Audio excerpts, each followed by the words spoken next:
We all talk about engineering culture, measuring team performance, engineering metrics, delivery metrics, and I want to talk about the engineering culture as a way to get things done harder, faster, better, more fulfilling. So I'm going to give you 4 things to look at as you become a better leader and want to run world-class teams. So I'm going to start with 2 quotes. One, Peter Drucker's culture eats strategy for breakfast. Doesn't mean strategy is bad. It just means that an empowered culture gets more done. Secondly, my uncle, who is world famous in my eyes, give me a great team with a bad strategy over a bad team with a great strategy, meaning that a great team, solid culture can navigate almost anything. Think of culture as a system. So a system consists of elements, consists of interconnections between those elements, and purposes and goals and outcomes. If you think about systems, I always think that, we just had a simple team to just do something and 6 months later we still haven't done anything. Why does this happen? Well, the system is a little more complex than maybe you initially anticipated. So you have the interplay between elements, you have the interplay between the elements of the interplay of the elements, and eventually the goal and the outcome gets lost. And why are we doing this again? And so I want to talk a little bit about how we set up these systems as a possible flaw. We think we got to get something done. We assemble the dream team. We set the goal, and then we want the team to go off and running. Now, what happens is that team becomes its own thing and creates its own goals and its own purposes, which might not align with what you originally wanted them to achieve. And for us to then manage that, to keep everybody on track, we say, okay, here's the goal. Everybody keep your eye on the goal. Let's reinforce it. Let's talk about it. And I personally have been a bit of a proponent of this, is keep reinforcing the goals, but not as a means to get things done.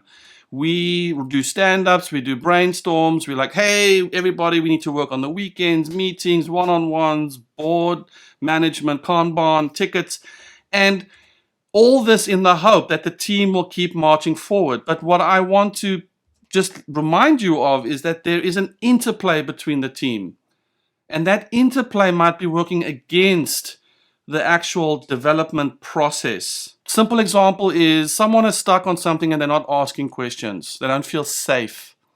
Someone was supposed to do something, they couldn't get to it, and now they've disappeared for 2 days. Someone is sick all of a sudden. Why? Because they can't achieve those goals that you've set for them. So I want to just reinforce that there's an interconnection between people and that there's an invisible force. And I'm going to talk about that as a system.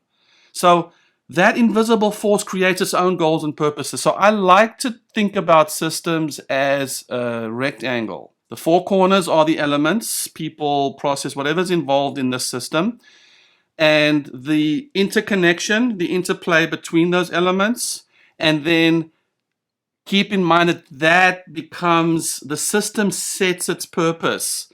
It's either super effective and clear on what it's going to accomplish, or it just becomes a muddled mess and it doesn't get anywhere. How do we as CTOs, technical co-founders, engineering leaders, how do we invest in this system in order to achieve the goals that we are hoping to accomplish? So there are 4 things. 1, set the clear goal. Okay, so we're going to say, hey, we want to accomplish X. We need to get this feature released. That is the goal of this system.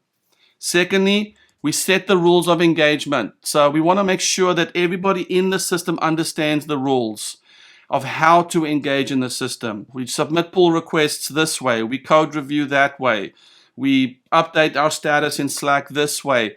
We want everyone to have, just like any soccer game or anything, you want to make sure people understand the rules. You've seen games or board games where people are feeling uncertain when they don't know what the rules are. It's just not a great feeling to have. Thirdly, we want to be able to provide feedback. Everyone wants to know where they stand. Scoring has a little bit of a negative connotation, but in games, we want to know who's winning, who's losing, what's happening. And as a system, are we tracking? Is there a way for us to understand how we're doing inside of that system and how the system is tracking. And then the fourth thing is we want to do opt-in. We want to make sure that everybody who's participating in the system is in agreement, is in alignment, has opted in. And really that is a great way for you as an engineering leader to invest in your system, is to constantly make sure, are we in agreement?